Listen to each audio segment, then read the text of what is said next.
Assalamualaikum warahmatullahi wabarakatuh. Innal hamdalillah nahmaduhu wa nasta'inu wa nastaghfiruh wa na'udzubillahi min syururi anfusina wa min sayyiati a'malina. May yahdihillahu fala mudhillalah wa may yudlil fala hadiyalah. Asyhadu an la ilaha illallah wa asyhadu anna Muhammadan abduhu wa rasuluh la nabiyya ba'da. Hai kawan-kawan, bagaimana kabar semuanya? Pasti sehat dong? Ya dong, ya harus sehat. Kita nggak boleh sakit. Semoga nikmat yang Allah berikan kepada kita ini menjadi ladang pahala dan barokah untuk kita semua. Dan puji dan syukur mari kita panjatkan kepada Allah Subhanahu wa Ta'ala yang memberikan kita kehidupan yang sejahtera dan damai, aman dan tentram saat ini. Oke, materi kali ini kita akan membahas tentang rezeki yang halal. Baik, sebelumnya akan dijelaskan oleh saya terlebih dahulu tentang rezeki yang halal itu. Ya, rezeki yang halal. Rezeki yang halal yang didapatkan oleh suatu pekerjaan atau memperolehnya dengan cara yang halal, tidak mengandung unsur keharaman yang telah dilarang oleh Allah Subhanahu wa Ta'ala. Rezeki yang halal telah diatur oleh Allah sendiri dalam surat Al-Baqarah ayat 168 dan 172. Yang bunyinya, hai sekalian manusia, makanlah yang halal lagi baik dari apa yang terdapat di bumi. Dan janganlah kamu mengikuti langkah-langkah syaitan, karena sesungguhnya syaitan itu adalah musuh yang nyata bagimu. Hal ini juga dijelaskan oleh surah Al-Baqarah ayat 172.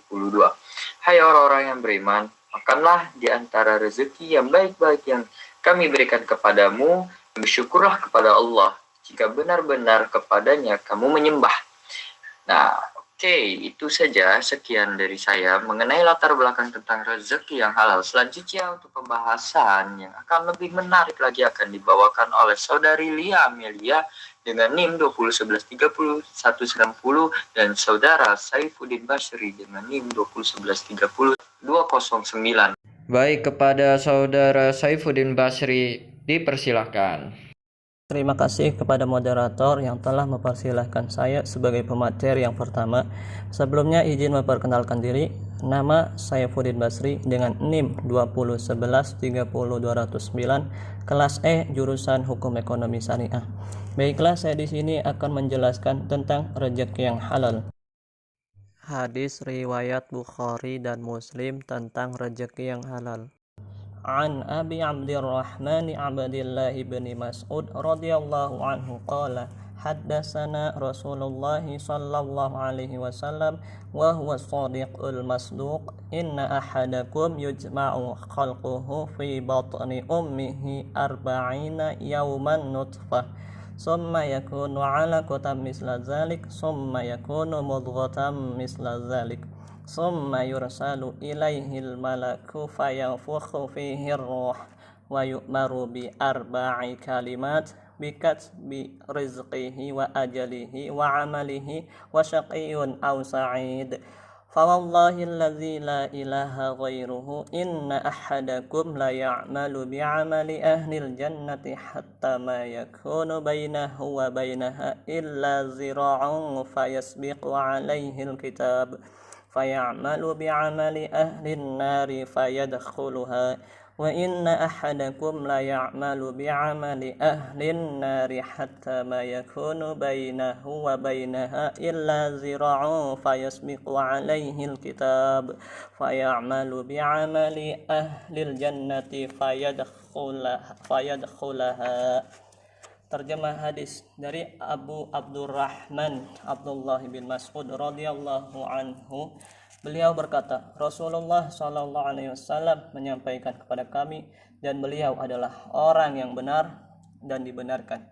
Sesungguhnya setiap kalian dikumpulkan penciptaannya di perut ibunya sebagai setetes mani selama 40 hari, kemudian berubah menjadi setetes darah selama 40 hari, kemudian menjadi segumpal daging selama 40 hari, kemudian diutus kepadanya seorang malaikat, lalu ditiupkan padanya ruh, dan dia diperintahkan untuk menetapkan 4 perkara: menetapkan rezekinya, ajalnya, amalnya, dan kecelakaan atau kebahagiaannya. Demi Allah yang tidak ada ilah selainnya, Sesungguhnya di antara kalian ada yang melakukan perbuatan ahli surga hingga jarak antara dirinya dan surga tinggal sehasta, akan tetapi telah ditetapkan baginya ketentuan.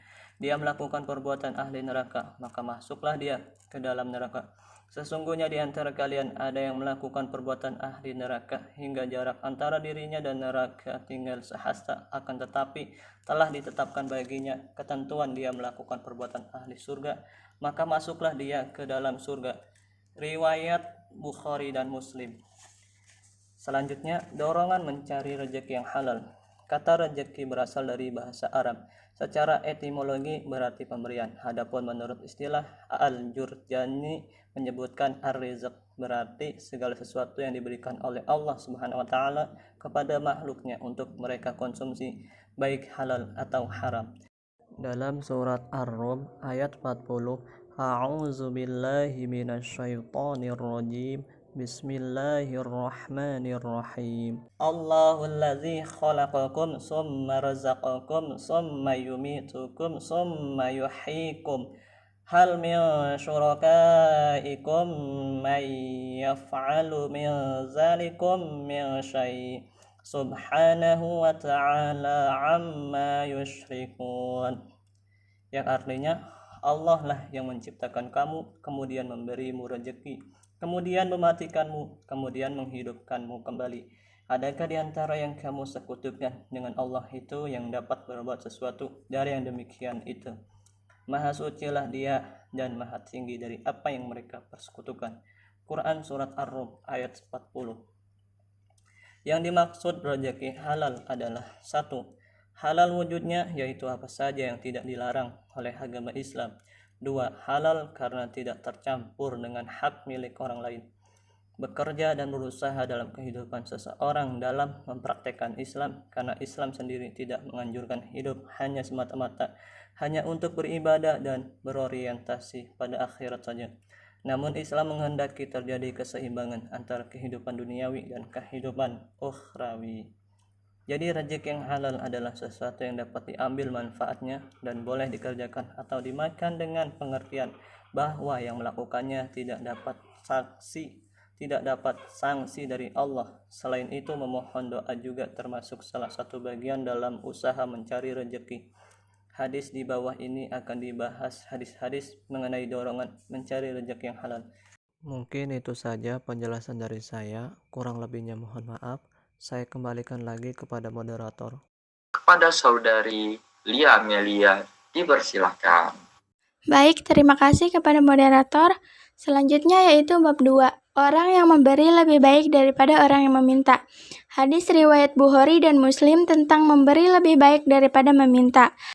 Hadatsana Abu Nu'mani qala hadatsana Hammad bin Zaidin an Ayyub Nafi'in an Ibnu Umar radhiyallahu anhuma.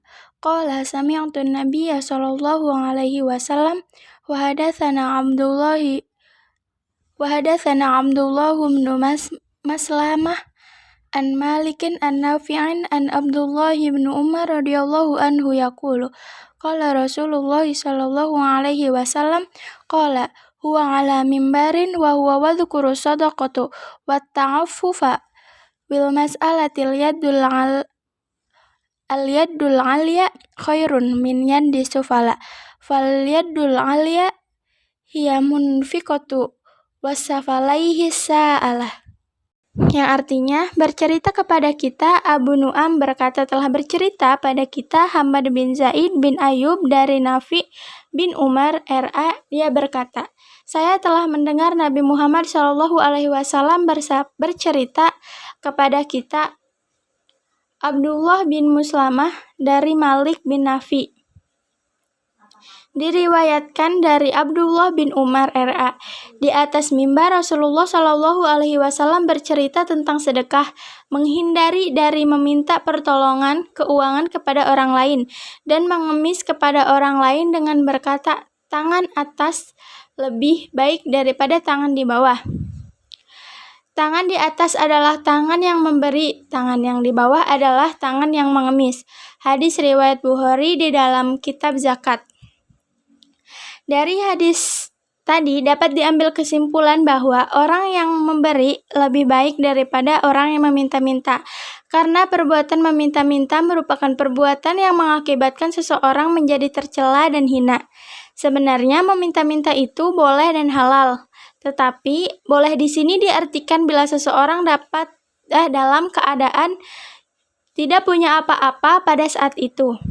Dengan kata lain, yaitu dalam keadaan mendesak atau sangat terpaksa sekali. Islam telah memberi pertanggungjawaban kepada orang muslim untuk memelihara orang-orang yang karena alasan tertentu tidak bisa memenuhi untuk kebutuhan hidupnya, yaitu melalui zakat dan sedekah, dan Islam telah menganjurkan hidup dari belas kasihan orang lain, atau dengan kata lain, Islam tidak menyukai pengangguran, dan Islam mendorong manusia untuk berusaha. Barang siapa yang mengambilnya dengan sikap kedermawanan diri, tentu diberkati Allah apa yang diperolehnya. Barang siapa mengambilnya dengan sikap yang menghambur-hamburkan, tidaklah harta itu diberkati dan dinamakan tiada menyenangkan. Selanjutnya yaitu bab 3, hikmah rezeki yang halal. Yang pertama yaitu dosanya akan diampuni. Mencari rezeki yang halal dalam rangka mencukupi kebutuhan pribadinya dan keluarganya adalah salah satu yang sangat terpuji. Bahkan dapat terampuni dosa-dosanya. Yang kedua, menumbuhkan sikap juang yang tinggi dalam menegakkan ajaran Allah dan Rasul-Nya. Bagi orang yang selalu mengusahakan untuk menjaga makannya dari yang haram, berarti ia telah berjuang di jalan Allah Subhanahu wa Ta'ala dengan derajat yang tinggi. Selanjutnya yaitu mendekatkan diri kepada Allah. Orang yang senantiasa mengkonsumsi makanan halal, maka dengan sendirinya akan menambah keyakinan diri bahwa Allah dekat dengan kita, yang selalu mendengarkan permintaan doa kita. Baik, terima kasih. Saya kembalikan kepada moderator. Wow, keren sekali pemateri kita hari ini. Bersemangat sekali tampaknya karena memberikan materi yang sangat-sangat berarti bagi kita semua, yaitu tentang rezeki yang halal. Ya, apakah rezeki yang halal itu diharuskan oleh kita selaku umat muslim? Ya, harus. Karena apa?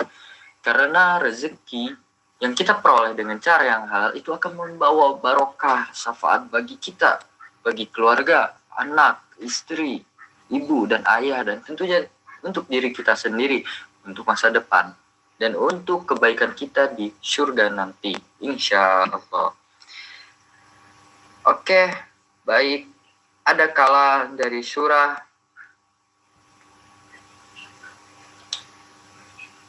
Az-Zariyat ayat 22 yang menyatakan bahwasannya dan di langit terdapat sebab-sebab rezekimu, yang terdapat pula apa yang dijanjikan kepadamu. Nah, kesimpulan daripada pembahasan kita kali ini adalah Allah itu telah mengatur rezeki kita sebagaimana yang telah dijanjikan kepada kita, yang telah dijelaskan oleh surat Az-Zariyat ayat 22 tadi barusan. Nah, kita sebagai umat manusia diwajibkan untuk mencari dan memperoleh rezeki dengan cara yang halal. Dengan apa cara yang halal itu? Dengan cara yang baik untukmu dan baik untuk orang yang diberikan. Lantas, apakah apakah rezeki harus dibagi kepada orang yang membutuhkan? Iya. Kenapa? Karena sebagian dari rezeki kita adalah nikmat untuk orang lain. Tolong menolong dalam suatu perkara untuk membawa kebaikan, untuk mensejahterakan umat, adalah suatu hal yang baik. Maka infakkanlah sebagian rezeki, sedekahkanlah sebagian rezeki dari pendapatan kita untuk mereka yang membutuhkan. Al-haqqu min rabbika fala takunanna minal mumtarin. Wabillahi taufiq wal hidayah. Assalamualaikum warahmatullahi wabarakatuh. Sekian, terima kasih.